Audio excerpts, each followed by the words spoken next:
Hi everyone, Dom here from Panasonic Europe, and in this quick video we're just going to address the very rare question, and that is what happens if my bread maker does not turn on, it doesn't have any power, I don't know what to do. This is very rare that this can happen, but there are a couple of things that you can have a look at and try to see if you can solve it yourself.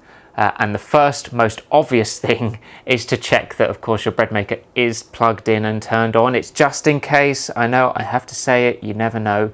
But beyond that, the next thing you can try and have a look at, especially if you have a UK model, and that is checking the plug and the fuse within the plug.